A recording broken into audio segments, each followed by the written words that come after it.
টানা দ্বিতীয়বারের মতো ওয়ানডে বিশ্বকাপের মূল পর্বে খেলছে বাংলাদেশের মেয়েরা। ভারতের আয়োজনে এবারের আসরটিও লিগ পদ্ধতিতে হচ্ছে। আইসিসির সেরা ৮ দলের ভেতর জায়গা করে বাংলাদেশও অংশ নিয়েছে। তবে ভারতের মাটিতে পাকিস্তান খেলতে রাজি না হওয়ায় হাইব্রিড মডেলে হচ্ছে ওয়ানডে বিশ্বকাপ, অর্থাৎ পাকিস্তানের সবগুলো ম্যাচ হবে কলম্বোতে।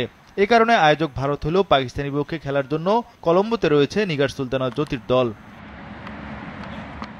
তবে বাকি ৬টি ম্যাচ টাইগ্রেসরা খেলবে ভারতের মাটিতে। আসামের গুয়াহাটির বর্ষাপাড়া স্টেডিয়ামে ইংল্যান্ড ও নিউজিল্যান্ডের মুখোমুখি হবে বাংলাদেশ।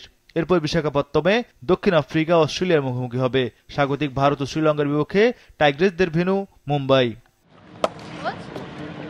গত আসরে বাংলাদেশের একমাত্র জয় ছিল পাকিস্তানের বিপক্ষে, তাই এবারও তাদের হারাতে মরিয়া লাল সবুজের প্রতিনিধিরা।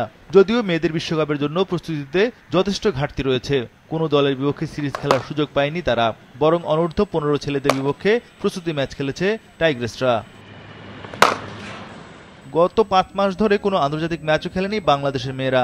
এমনকি আসরের পূর্বে দক্ষিণ আফ্রিকার বিপক্ষে প্রস্তুতি ম্যাচটিও ভেস্তে গেছে বৃষ্টিতে। তাই নানা প্রতিকূলতা সামনে রেখে মাঠে নামছে সুপ্তা জ্যোতিরা।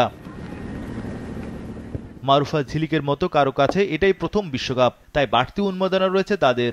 দুই দলের ১৬ বারের দেখায় ৭ বার জিতেছে বাংলাদেশ, ৮টি ম্যাচে পাকিস্তান ও ১ ম্যাচ টাই হয়। সুতরাং দুই দলের মধ্যে লড়াইটা সবসময় জমজমাট ছিল, তাই এবারও প্রতিদ্বন্দ্বিতা আশা করছে দুই দল। লিগ পদ্ধতিতে টুর্নামেন্ট বলে প্রতিটি দল একে অপরের সঙ্গে একটি করে ম্যাচ খেলবে। পয়েন্ট টেবিলে সেরা ৪ দল যাবে সেমিফাইনালে। ব্যাটিংয়ে বাংলাদেশের মূল ভরসা শারমিন সুপ্তা, নিগার সুলতানা জ্যোতি ও ফারজানা হক। বোলিংয়ে নাহিদা, মারুফা, ফাহিমারা টাইগ্রেসদের মূল অস্ত্র।